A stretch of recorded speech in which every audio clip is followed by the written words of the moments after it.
प्रिय विद्यार्थियों, मैं doctor Vinita Nirban, MLV government college Bhilwara.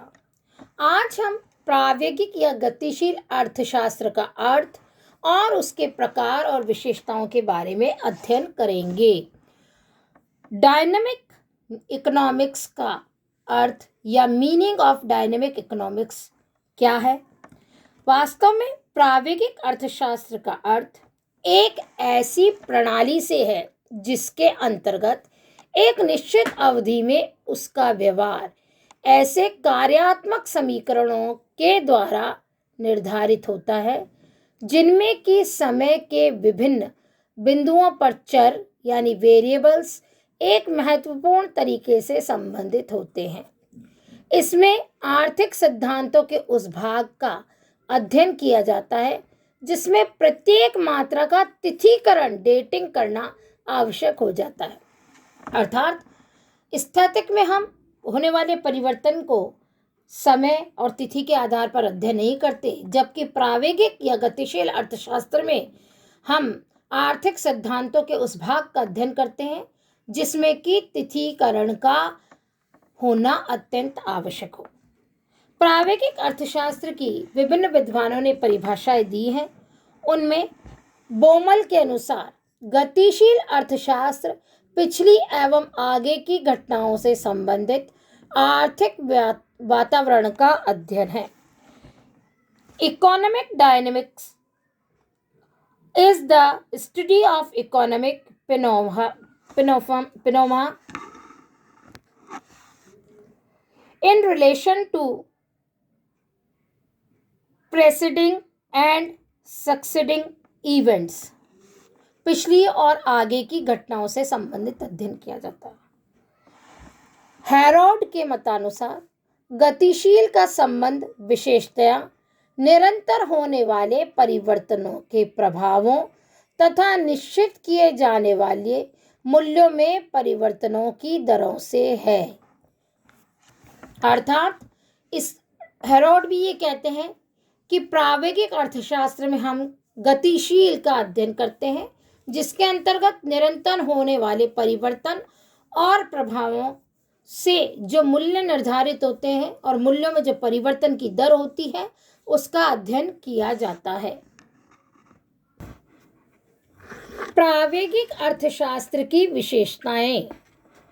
प्रावेगिक अर्थशास्त्र की विशेषताओं में प्रथम, यह एक वैज्ञानिक अध्ययन है क्योंकि इसके अंतर्गत एक साम्य से दूसरे साम्य तक पहुंचने के लिए संपूर्ण मार्ग का अध्ययन करना होता है। नेक्स्ट है, इसका आधार कल्पना न होकर वास्तविक तथ्य है जिसके परिणाम स्वरूप इसके द्वारा प्राप्त किए गए निष्कर्ष सही होते हैं। नेक्स्ट, यह अर्थशास्त्र केवल गतिशील एवं परिवर्तनशील परिस्थितियों का ही अध्ययन करता है। प्रावेगिक आर्थिक विश्लेषण से ही अल्पकालीन एवं दीर्घकालीन मूल्य निर्धारण अथवा बाजार एवं सामान्य कीमत निर्धारण का भेद भी संभव है। नेक्स्ट है, बहुत सी आर्थिक समस्याएं ऐसी होती हैं जिनका प्रामाणिक हल केवल प्रावेगिक विश्लेषण में ही ढूंढा जा सकता है। नेक्स्ट, यह अल्पकालीन एवं दीर्घकालीन कीमत निर्धारण के अंतर को स्पष्ट करता है। नेक्स्ट, इसके आधार पर निकाले गए निष्कर्ष वास्तविकता के अधिक निकट होते हैं। प्रावेगिक विश्लेषण के प्रकार। प्रावेगिक विश्लेषण के भी दो प्रकार हैं। ए है व्यष्टि प्रावेगिक विश्लेषण। किसी दिए हुए विशेष समय में किसी वस्तु विशेष की पूर्ति पूर्व समय में प्रचलित कीमत पर निर्भर होती है तो कीमत तथा पूर्ति के संबंध को व्यष्टि प्रावेगिक विश्लेषण कहते हैं। इसमें मूल्य निर्धारण के मक्कड़ जाल मॉडल का प्रयोग किया जाता है। इसके अंतर्गत है ए स्थिर मक्कड़ जाल सिद्धांत, स्टेबल कॉम्बाइंड थ्योरी। इसके अंतर्गत मांग व पूर्ति की शक्तियों द्वारा निर्धारित साम्य में यदि किसी कारणवश परिवर्तन हो जाता है तो स्वतः ये शक्तियां परिवर्तित साम्य को प्रारंभिक साम्य पर धकेल देती है। इसे रेखाचित्र द्वारा भी स्पष्ट किया गया है। ओ y अक्ष पर वस्तु की कीमत, ओ x अक्ष पर वस्तु की मांग एवं पूर्ति की मात्रा। डिमांड कर्व है हमारा डी और सप्लाई कर्व है एस। मांगी गई मात्रा OQ1 और OQ है। अब हम इस रेखा चित्र में देख रहे हैं कि प्रारंभिक संतुलन E है, जहां वस्तु का मूल्य क्या है, P है, तथा मात्रा कितनी है मांगी गई, OQ। माना कि वस्तु की पूर्ति घटकर OQ के स्थान पर OQ1 हो जाती है तो वस्तु की कीमत OP से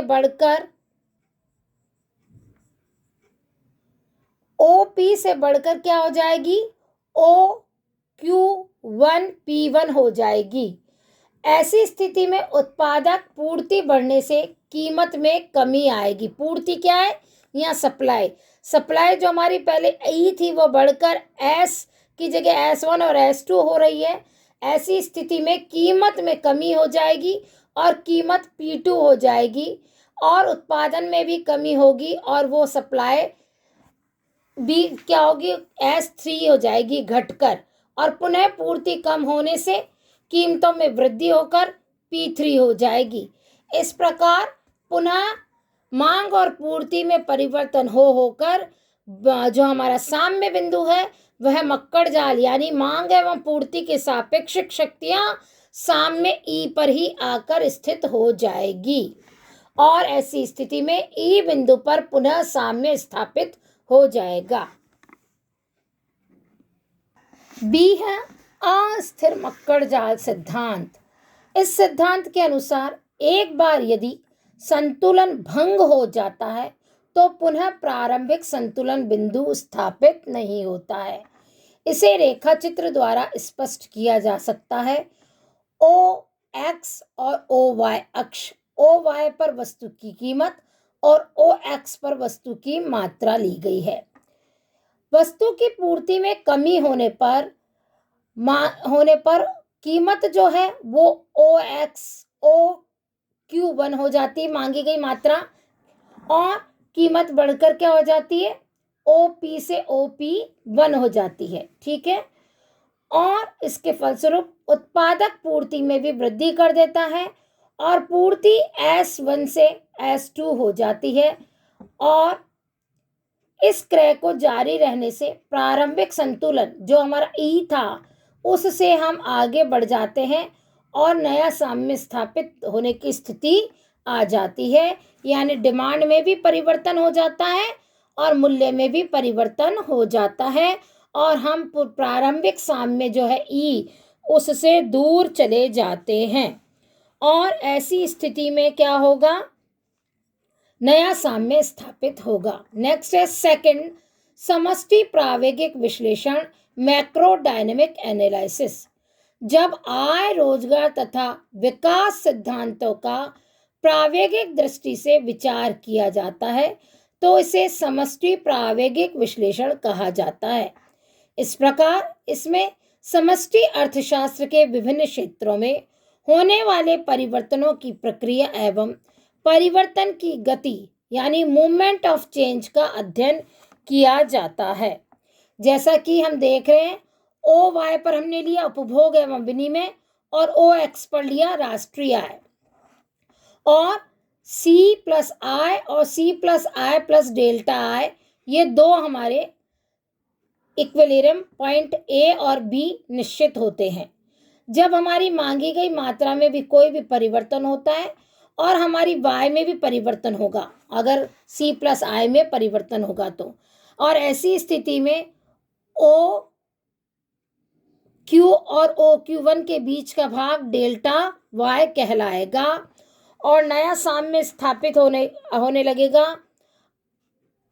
T+1, T+2, T+3, T+4, और यह बी तक यहाँ पर निश्चित रहेगा। इस प्रकार यह कहा जा सकता है कि समष्टि प्रावेगिक विश्लेषण के अंतर्गत हम उपभोग एवं विनिमय या विनियोग और राष्ट्रीय आय को मुख्य आधार मानकर मूवमेंट ऑफ चेंज यानी ए और बी के मध्य जो परिवर्तन हो रहा है उसका अध्ययन करते हैं। अगले व्याख्यान में हम प्रावेगिक अर्थशास्त्र के क्षेत्र एवं महत्व का अध्ययन करेंगे।